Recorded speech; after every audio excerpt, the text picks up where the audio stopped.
Engineering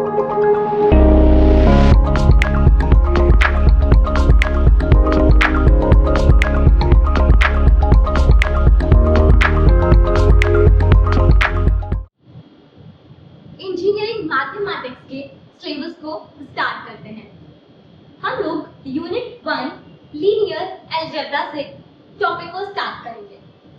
जो आपका first unit है लीनियर अलजेब्रा, ये आपकी इंजीनियरिंग मैथमेटिक्स में सबसे इजी यूनिट है। इसीलिए जिनको मैथ्स में थोड़ा सा प्रॉब्लम है या जिनके लिए मैथ्स अच्छी है, सभी को ये यूनिट अच्छे से करनी है। जिनके लिए मैथ्स थोड़ा सा प्रॉब्लम वाला सब्जेक्ट है, उनके लिए ये यूनिट कवर करना बहुत इजी होगा। और जिनको मैथ्स अच्छे से आती है, उनके लिए ये यूनिट इजी है, तो इसके क्वेश्चंस आप कम टाइम में एग्जाम में अटेम्प्ट कर पाओगे। तो इसीलिए सभी को लीनियर अलजेब्रा बहुत अच्छे से आनी चाहिए, सो दैट लीनियर अलजेब्रा से रिलेटेड कोई भी क्वेश्चन अगर हमारे गेट एग्जाम में आएगा तो हम उसे अटेम्प्ट भी करेंगे और 100% ठीक भी करेंगे। अब बात करते हैं इस यूनिट के वेटेज से रिलेटेड। आपकी जो लीनियर अलजेब्रा यूनिट है, आपके गेट में मैथ्स से रिलेटेड जो भी क्वेश्चंस आएंगे उसमें 10% वेटेज लीनियर अलजेब्रा का है। वैसे तो हम वेटेज को फिक्स नहीं कर सकते, ये ratio year two year change होता रहता है, बट राउंड ऑफ अगर मैं आपसे बोलूं तो 10% लीनियर अलजेब्रा आपके मैथ से बिलोंग करेगी। तो स्टार्ट करते हैं अपनी यूनिट लीनियर अलजेब्रा को। लीनियर अलजेब्रा यूनिट में आप सीखेंगे मैट्रिसेस क्या है, और हम मैट्रिसेस पर बहुत सारे फंक्शंस को परफॉर्म करेंगे। साथ में हम ये भी सीखेंगे कि मैट्रिसेस की हेल्प से हम इक्वेशंस को कैसे सॉल्व करते हैं। आप इसके अंदर eigen values and eigen vectors को भी सीखेंगे। तो पहले बहुत बेसिक से स्टार्ट करते हैं, बिल्कुल बेसिक कॉन्सेप्ट समझेंगे हम। मैं बहुत बेस से लेके इस चैप्टर को स्टार्ट करूंगी। मे भी हो सकता है बहुत सारे बच्चों को आज की वीडियो की सभी पॉइंट्स क्लियर हो, बट हम बिल्कुल बेस से स्टार्ट करेंगे, सो दैट अगर किसी को मैट्रिसेस के बारे में पता भी नहीं है तो उन बच्चों को भी क्वेश्चंस कराते हुए कोई प्रॉब्लम ना हो। तो सबसे पहले हमें इस पॉइंट पे डिस्कस करना है व्हाट इज मैट्रिसेस। तो पहले तो मैं बताऊं, मैट्रिक्स सिंगुलर वर्ड है एंड मैट्रिसेस प्लूरल वर्ड है। तो अगर कहीं पर मैं एक्सप्लेन करते हुए जल्दी जल्दी मैट्रिक्स या मैट्रिसेस बोल दूं तो आप कंफ्यूज नहीं होना। Matrix singular and matrices plural. अब मैट्रिक्स होता क्या है, हमें मैथ्स में मैट्रिक्स बनाने की नीड क्या थी, इसके लिए मैं एक एग्जांपल आपको समझाती हूँ। एज्यूम करो आप 3 मंथ्स के लिए डिस्कस करते हैं। एज्यूम करो आप 3 मंथ में ये चेक करना चाहते हो कि आपने अपने रेंट पे एंड अपने इंजॉयमेंट में और अपने फूड पर कितना मनी स्पेंड किया। तो आप उसे कंपेयर करना चाहते हो, तो आप कैसे कंपेयर करोगे? अगर हम चेक करना चाहते हैं रेंट पर, देन अपने इंजॉयमेंट पर, और आप साथ में चेक करना चाहते हो कि आपने अपने फूड पर कितना इन्वेस्ट किया in month of may be March, April and May. तो अज्यूम करो आपने रेंट पे मार्च में 20,000 रुपीज स्पेंड किए, अप्रैल में आप लोगों ने 21 एंड मई में हमने 22,000 स्पेंड किए। जस्ट रैंडम एग्जांपल में लेंगे, हमने अपने इंजॉयमेंट पे 5,000 रुपीज, यहाँ पर हमने 5,500 एंड देन यहाँ पर आपने 6,000 रुपीज स्पेंड किए, राइट। फूड पे हमने मार्च में 6,000, अप्रैल में 6,000 एंड एज्यूम कर लो मई में आपने 4,000 रुपीज स्पेंड किए। तो क्या आपने इसे टेबल की फॉर्म में कन्वर्ट करने की कोशिश की? क्योंकि अगर आप मुझे एक स्टेटमेंट देते कि मैंने अप्रैल के अंदर रेंट पे 20,000 रुपीज खर्च किया था, फिर अप्रैल में 21,000 खर्च किया था, तो एक बहुत बड़ा स्टेटमेंट हो जाएगा। आपको एक्सप्लेन करने में प्रॉब्लम होगा और मुझे समझाने में प्रॉब्लम होगा। तो आपने इजी तरीका बनाया, आपने मुझे ये टेबल दे दी, ये टैबुलर फॉर्म दे दिया, जिससे मैं इजीली देख के बता सकती हूँ कि आपने इंजॉयमेंट में अप्रैल में 5,500 रुपीज खर्च किए। तो ये जो टैबुलर मेथड है वो बहुत इजी मेथड है कंपेयर करने के लिए और कैलकुलेट करने के लिए। तो इसीलिए जब हमने अपने नंबर्स को, किसी भी डेटा के नंबर्स को या फंक्शन को एक रेक्टेंगुलर फॉर्म में कन्वर्ट कर दिया, तब इस रेक्टेंगुलर फॉर्म को हमने मैट्रिक्स बोला। याद रखिए, matrix is an arrangement in form of rectangular. Matrix एक अरेंजमेंट है रेक्टेंगुलर फॉर्म में। और ये किस चीज का अरेंजमेंट है? It is an arrangement of numbers and functions in form of rectangle. अगर आप नंबर्स को और फंक्शंस को रेक्टेंगुलर फॉर्म में अरेंज करते हो, तब हम इसे मैट्रिक्स बोलते हैं। मैट्रिक्स को रिप्रेजेंट करने के लिए हम हमेशा कैपिटल लेटर्स यूज करते हैं। अब मैं आपको टू मैट्रिक्स फॉर्म करके दिखाती हूँ। देखिए, अज्यूम करो मेरे पास एक ए मैट्रिक्स है। मैट्रिक्स को हम क्या करते हैं? रेक्टेंगुलर फॉर्म देते हैं, जिसमें आप नंबर्स को अरेंज करते हो और फंक्शंस को। एग्जाम्पल, मैं कुछ नंबर्स को अरेंज कर देती हूँ, राइट? दैट इज, तो ये आपका एक मैट्रिक्स है, क्योंकि इसमें मैंने क्या किया? मैंने नंबर्स को अरेंज कर दिया इन रेक्टेंगुलर फॉर्म। एंड आप देख रहे हैं, इन सारे नंबर्स को अरेंज करके मैंने स्क्वायर ब्रैकेट में इन्हें राइट कर दिया। That is your matrix. एक और मैट्रिक्स लेते हैं। Matrix is always represented by capital letters, right? 2 1 3 0 1 1। ये भी क्या है? आपका एक मैट्रिक्स। तो आप ये समझ गए what is matrix. Simply matrix is an arrangement of numbers in rectangular form. अब पॉइंट ये है कि आप मैट्रिक्स को डिफाइन कैसे करते हैं। हम अभी जो भी क्लास में डिस्कस कर रहे हैं वो बिल्कुल बेस है, बिल्कुल बेसिक थिंग्स है। बट अगर आपको ये बेसिक थिंग्स रिवाइज नहीं होंगी तो हम आगे नहीं चीजें क्लियर कर पाएंगे। तो आज का क्लास जस्ट बेसिक के लिए। अभी आपको डिस्कस करना है कि आप किसी भी मैट्रिक्स को डिफाइन कैसे करते हैं। तो मैट्रिक्स को डिफाइन करने के लिए हमें ऑर्डर का रिक्वायरमेंट होता है। किसका रिक्वायरमेंट होता है? ऑर्डर का। अब व्हाट इज ऑर्डर, आपको एक्सप्लेन करते हैं। आप इस मैट्रिक्स के अंदर, ये जो ए मैट्रिक्स है, आप इसमें मुझे ये बताओ कि टोटल हॉरिजॉन्टल लाइंस कितनी है। तो आप देखोगे ए मैट्रिक्स के अंदर टोटल 3 हॉरिजॉन्टल लाइंस है। हम इन हॉरिजॉन्टल लाइंस को रो बोलते हैं, राइट? क्या बोलते हैं? रो। तो आपकी ए मैट्रिक्स के अंदर टोटल 3 रोज है। आप राइट कर लो, नंबर ऑफ रो कितना है? 3। अब आप टोटल वर्टिकल लाइंस देखिए मैट्रिक्स ए के अंदर। जो आपकी टोटल वर्टिकल लाइंस होती हैं, उन वर्टिकल लाइंस को हम कॉलम बोलते हैं। क्या बोलते हैं? कॉलम। तब आप अपना ए मैट्रिक्स देखो और इसमें टोटल कितनी वर्टिकल लाइंस हैं? 3, 1 2 3। तो यहाँ पे राइट कर लेते हैं नंबर ऑफ कॉलम्स। तो आपके पास टोटल नंबर ऑफ कॉलम्स कितने हैं? 3 इन अ ए मैट्रिक्स। तो आपका जो ए मैट्रिक्स का ऑर्डर है उसे आप राइट करोगे 3/3। कैसे? 3 into 3। बट हम इसे रीड करते हैं 3/3 से। That is your order of matrix.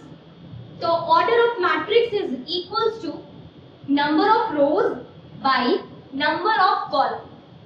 आपको यहाँ पे जो पॉइंट अच्छे से याद रखना है, दैट इज कि हमें जब भी ऑर्डर डिफाइन करना है तो पहले आपको नंबर ऑफ रोज राइट करने हैं, देन हमें नंबर ऑफ कॉलम राइट करना है। ऑर्डर में पहले हमेशा नंबर ऑफ रो आता है। अगर आपने पहले कॉलम राइट किया तो ये बिल्कुल गलत है। तो अब हम बी मैट्रिक्स के ऑर्डर को राइट करते हैं। इसमें आप देख सकते हैं टोटल हॉरिजॉन्टल लाइंस। यहाँ पे टोटल हॉरिजॉन्टल लाइंस कितनी है? 2। That means number of rows कितने हुए? 2। तो आप पहले 2 को राइट करेंगे, देन टोटल वर्टिकल लाइंस कितनी है? 3। तो इसमें हम बाद में क्या लिखेंगे? 3, 2/3। तो इस सी मैट्रिक्स का जो आपको ऑर्डर मिला है दैट इज 2/3। तो अब आप यहाँ से देखो कि अगर आपको कभी भी किसी भी मैट्रिक्स के ऑर्डर को राइट करना है तो आप ऑर्डर को m/n बोल सकते हैं, राइट? हम किसी भी मैट्रिक्स के ऑर्डर को क्या बोलते हैं? m/n। What is that? M is number of rows and what is n? Number of column, right? That is your order of matrix. Order of matrix आपको जरूरी है उस मैट्रिक्स को डिफाइन करने के लिए. तो किसी भी मैट्रिक्स को आप ऑर्डर से डिफाइन करेंगे and order equals to number of row by number of column. अब हम एक मैट्रिक्स और राइट करेंगे और आप मुझे बताओगे कि उस मैट्रिक्स का ऑर्डर क्या है. तो हम एक मैट्रिक्स को राइट करेंगे और आप लोग उसके number of rows then number of columns को काउंट करोगे, जिससे आप मुझे उसके ऑर्डर को एक्सप्लेन करोगे. 2 3 1 बस यही है मेरी मैट्रिक्स. अब आप बताओ इस मैट्रिक्स का ऑर्डर क्या होगा. तो मैट्रिक्स के ऑर्डर को राइट करने के लिए पहले आपको हॉरिजॉन्टल लाइंस काउंट करनी है जिन्हें आप रोज बोलोगे. तो इसके अंदर total horizontal lines 1 2 3. That means number of rows कितने आए 3. Then vertical line 1 by 1. तो इस ए मैट्रिक्स का जो ऑर्डर है वो आपके पास कितना आ गया 3 बाय 1. तो आपने ये समझा कि मैट्रिक्स क्या है. आपने ये भी समझ लिया कि मैट्रिक्स को कैपिटल लेटर से रिप्रेजेंट करेंगे. फिर आपने ये भी देख लिया कि किसी मैट्रिक्स को डिफाइन करने के लिए हमें ऑर्डर का रिक्वायरमेंट है. अब पॉइंट है कि किसी मैट्रिक्स के अंदर एलिमेंट्स क्या हैं. What is elements of matrix. तो आप मैट्रिक्स के अंदर जिन डेटा को दैट मींस जिस एलिमेंट को या नंबर्स को आप अरेंज कर रहे हो उन नंबर्स को ही हम एलिमेंट बोलते हैं. जैसे इस ए मैट्रिक्स के अंदर 2 एलिमेंट है 3 एलिमेंट है एंड 1 एलिमेंट है. तो किसी भी मैट्रिक्स के टोटल नंबर ऑफ एलिमेंट्स को आप कैसे कैलकुलेट करोगे. क्या आप इसे काउंट करोगे. नहीं, हम क्या करेंगे, हमने जो ऑर्डर राइट किया है उन्हें मल्टीप्लाई कर देंगे और उन्हें मल्टीप्लाई करके जो आपको मिलेगा that is total element of matrix. तो अगर आपको किसी भी मैट्रिक्स का एलिमेंट कैलकुलेट करने हैं तो आप जो ऑर्डर राइट करते हो उसे मल्टीप्लाई कर दो. एग्जांपल इस मैट्रिक्स को लेते हैं. मुझे क्या निकालना है टोटल नंबर ऑफ एलिमेंट्स. अब आप मुझे बोलोगे इतना सिंपल तो है, काउंट करके राइट कर दो 3 है टोटल एलिमेंट्स. बट मैंने मैट्रिक्स बना के दी है तो आप मुझे काउंट करके बता दोगे. लेकिन अगर मैं किसी कंडीशन में आपको मैट्रिक्स बनाने के लिए दे दूंगी तब आप एलिमेंट कैसे कैलकुलेट करोगे. तब आप इसी फॉर्मूले को यूज करोगे ये चेक करने के लिए कि उस मैट्रिक्स के अंदर टोटल कितने एलिमेंट्स आएंगे. इसीलिए हम एलिमेंट्स का फॉर्मूला यूज कर रहे हैं. तो किसी भी मैट्रिक्स के total number of elements is equals to m by n. Order में आप मल्टीप्लाई नहीं करते हो, ऑर्डर में आप जस्ट नंबर ऑफ रोज को काउंट करते हो, मल्टीप्लाई का साइन लगाते हो, then number of columns write करते हो. टोटल एलिमेंट्स में हम इन्हें मल्टीप्लाई कर देंगे. That means 3 into 1. तो टोटल एलिमेंट्स आपको ए मैट्रिक्स से कितने मिलेंगे 3. आप एक बार इस मैट्रिक्स को चेक कर सकते हो. अब आप इस मैट्रिक्स के टोटल नंबर ऑफ एलिमेंट्स कितने बताओगे. ऑर्डर को मल्टीप्लाई कर दो 3 into 3 9.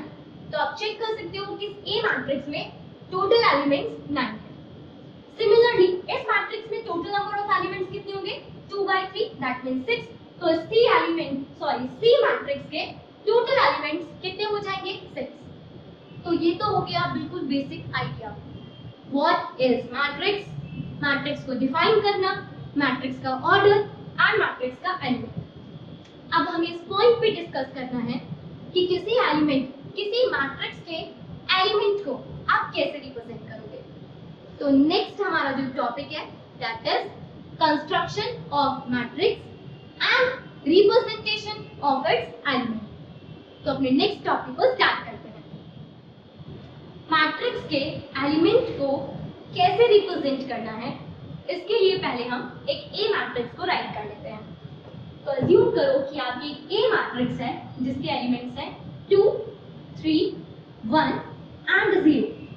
एंड ये जो मैट्रिक्स है इसका ऑर्डर है 2 by 2. रोज कितनी है 2, कॉलम्स भी कितने हैं 2. तो ऑर्डर कितना मिल जाएगा 2 by 2. अब हमें समझना है कि हम इस मैट्रिक्स के एलिमेंट को कैसे रिप्रेजेंट करेंगे. सबसे पहले तो मैट्रिक्स के एलिमेंट को हम स्मॉल a लेटर से रिप्रेजेंट करते हैं. Element is represented by small letter a, और हम यहाँ पर आई जे राइट करते हैं। अभी आपको धीरे धीरे सब क्लियर होगा, बस 2 मिनट के लिए पेशेंस के साथ मेरी बात सुनिए। यहाँ पर जो आई है that is row number, and आपका जो जे है दैट इज कॉलम नंबर। किसी भी मैट्रिक्स के एलिमेंट को हम ए आई जे से रिप्रेजेंट करेंगे। I row number and j column number को रिप्रेजेंट करेगा। कैसे, आप देखिए यहाँ पे ये जो फर्स्ट एलिमेंट है इसे मैं कैसे रिप्रेजेंट करूंगी, आप पहले देखिए। ये आपके पास फर्स्ट रो है और ये आपके पास सेकेंड रो है, राइट। ये आपके पास फर्स्ट कॉलम है एंड ये आपके पास सेकेंड कॉलम है। तो आपका जो फर्स्ट एलिमेंट है वो आपकी फर्स्ट रो और फर्स्ट कॉलम में लाई करता है। आपको पहले तो ये पॉइंट क्लियर होना चाहिए कि हम ऑर्डर में भी पहले रो को ही लिखते हैं, एंड किसी एलिमेंट की पोजीशन को रिप्रेजेंट करने के लिए, किसी एलिमेंट की पोजीशन को रिप्रेजेंट करने के लिए भी हम पहले रो नंबर को राइट करते हैं एंड देन बाद में कॉलम नंबर को। अब आप देखिए, आपका जो 2 एलिमेंट है वो आपकी फर्स्ट रो और फर्स्ट कॉलम में लाई करता है, first row and first column. तो इस एलिमेंट की जो पोजीशन है that is first row first column. अब आप इस 3 एलिमेंट की पोजीशन के बारे में डिस्कस करो। तो ये जो 3 एलिमेंट है ये भी आपकी फर्स्ट रो में लाई करता है बट सेकंड कॉलम में। तो इस एलिमेंट की जो पोजीशन होगी that is first row second column. अब हम इस 1 की बात करते हैं। ये जो 1 है ये आपका second row and first column में लाई करता है, तो इसकी पोजीशन हो जाएगी A21। ये जो आपका 0 है ये आपकी second row and second column में लाई करता है, तो इसका पोजीशन हो जाएगा A22। और ये जो मैट्रिक्स है ये 2x2 ऑर्डर का है। इस तरह से आप किसी भी मैट्रिक्स के एलिमेंट की पोजीशन बता सकते हो। अब मैं एक मैट्रिक्स राइट करूंगी और आपको एलिमेंट की पोजीशन दूंगी, आप मुझे बताओगे कि वो पोजीशन के एलिमेंट की वैल्यू क्या है। तो हम एक क्वेश्चन लिखते हैं। यहाँ पर मैं एक ए मैट्रिक्स को राइट करती हूँ। आपका ए मैट्रिक्स है 3 2 4 5 1 0, राइट। अब मैं आपसे पूछती हूँ कि आप मुझे 2 1 A21 एलिमेंट बताओ इस मैट्रिक्स में क्या है। तो इस A21 का मतलब क्या है कि आपको सेकंड रो और फर्स्ट कॉलम चेक करना है। That is your second row first column. तो सेकंड रो फर्स्ट कॉलम कौन सा एलिमेंट है 4। तो आपका A21 एलिमेंट क्या हुआ 4। अगर मैं आपसे पूछती हूँ आप मुझे A32 एलिमेंट बताओ। A32 मतलब थर्ड रो सेकंड कॉलम।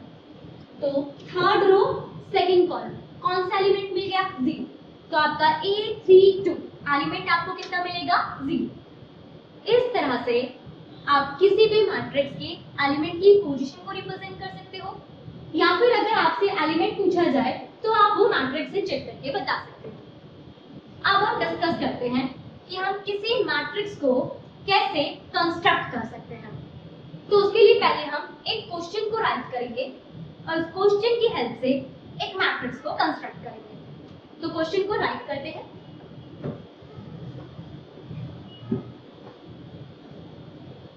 देखिए हमारे पास हमें एक क्वेश्चन में कहा है construct a 2x3 order matrix. आपको एक 2x3 ऑर्डर की मैट्रिक्स कंस्ट्रक्ट करनी है such that Aij equals to I plus j by 2। आपको क्वेश्चन में गिवन है कि हमारे जो एलिमेंट है वो I plus j by 2 से कैलकुलेट किए जाएंगे। अब आप देखो Aij I क्या रिप्रेजेंट कर रहा है नंबर, सॉरी I रिप्रेजेंट कर रहा है रो नंबर को, एंड आपका j रिप्रेजेंट करता है कॉलम नंबर को, राइट। और हमें जो मैट्रिक्स बनानी है वो 2x3 ऑर्डर की बनानी है। अब देखिए matrix is of order 2x3। इसमें टोटल एलिमेंट्स कितने होंगे 6। 2 into 3 6। तो आपको टोटल एलिमेंट्स मिल गए, मैट्रिक्स का ऑर्डर भी मिल गया। तो अगर आप 2x3 ऑर्डर की मैट्रिक्स को बनाओगे तो कुछ ऐसा होगा ना, R1 row first row and second row, and columns कितनी है 3, C1, second column C2 and third column C3। अब आपको ये भी पता है कि ये वाला जो एलिमेंट है फर्स्ट रो फर्स्ट कॉलम, ये वाला element first row second column, आपका third element first row third column, आपका ये element second row first column, second row second column, second row third column, और इस मैट्रिक्स को हम A एज्यूम कर लेते हैं। तो पहले तो मैंने अपनी मैट्रिक्स को कंस्ट्रक्ट कर दिया, बट अभी मुझे इन एलिमेंट्स की वैल्यू भी फाइंड करनी है और इन एलिमेंट्स की वैल्यू को हमें इस फॉर्मूले से कैलकुलेट करना है जैसा कि क्वेश्चन में बोला है। तो चलिए पहले मैं A11 को कैलकुलेट करूंगी, अपने फर्स्ट एलिमेंट को, फर्स्ट रो के फर्स्ट एलिमेंट को। तो उसमें आपको मिल गया I की वैल्यू 1, J की वैल्यू 1, फॉर्मूले में पुट करेंगे 1 + 1 / 2 इट बिकम 1। अब आप अपनी फर्स्ट रो के सेकंड एलिमेंट को कैलकुलेट करो, दैट इज A12। तो आपको I की वैल्यू कितनी मिली 1 एंड J की वैल्यू आपको कितनी मिली 2, दैट मींस 1 + 2/2 इट बिकम 3/2। अब आप अपनी फर्स्ट रो के थर्ड एलिमेंट को कैलकुलेट करोगे, that means A13 it become 1 + 3/2 that means 2। इस तरह से आपने अपनी फर्स्ट रो के सभी एलिमेंट्स की वैल्यू को फाइंड कर लिया। अब हम अपनी सेकंड रो के एलिमेंट्स को फाइंड करते हैं। तो आपकी सेकंड रो का फर्स्ट एलिमेंट है A21, I की वैल्यू 2 एंड J की value 1, so it become 2 + 1/2 that means 3/2। अब आपको A22 की वैल्यू कैलकुलेट करनी है। सो I की वैल्यू 1 एंड J की value 2, it become 2 + 2/2 that means 2। अब हमें फाइनली अपने लास्ट एलिमेंट को कैलकुलेट करना है, सेकंड रो के थर्ड एलिमेंट को, जो आपके पास है A23, I की वैल्यू 2, J की वैल्यू 3/2 दैट मींस 5/2। तो क्वेश्चन में कहा था एक मैट्रिक्स को कंस्ट्रक्ट करो, तो मैट्रिक्स आपने कंस्ट्रक्ट कर दिए, जस्ट वैल्यूज को पुट कर दो। A11 आपने कितना कैलकुलेट किया है 1, A12 आपने कितना कैलकुलेट किया है 3/2, A13 आपने कितना कैलकुलेट किया है 2। अब आप सेकंड रो स्टार्ट करेंगे जिसमें A21 आपने कैलकुलेट किया 3/2, A22 आपने कैलकुलेट किया 2 एंड A23 हमने कैलकुलेट किया 5/2। तो इस तरह से आपने मैट्रिक्स को कंस्ट्रक्ट करना भी सीख लिया। तो आज की क्लास में हमने क्या सीखा? आज की क्लास में हमने सीखा मैट्रिक्स क्या होता है, मैट्रिक्स को कैसे रिप्रेजेंट करते हैं, मैट्रिक्स को डिफाइन करने के लिए ऑर्डर क्या होता है और ऑर्डर कैसे राइट करते हैं। फिर हमने सीखा किसी भी एलिमेंट की पोजीशन को कैसे रिप्रेजेंट करते हैं, और लास्ट में आपने सीखा अगर हमें एलिमेंट की वैल्यू कैलकुलेट करने के लिए फॉर्मूला गिवन है तो उससे हम किसी भी ऑर्डर की मैट्रिक्स को कैसे कंस्ट्रक्ट करते हैं। ये बहुत बेसिक थिंग्स थी जो हमने क्लियर की, बट ये बेसिक ही इंपॉर्टेंट है क्वेश्चन को अच्छे से समझने के लिए। आज के लिए इतना, थैंक यू।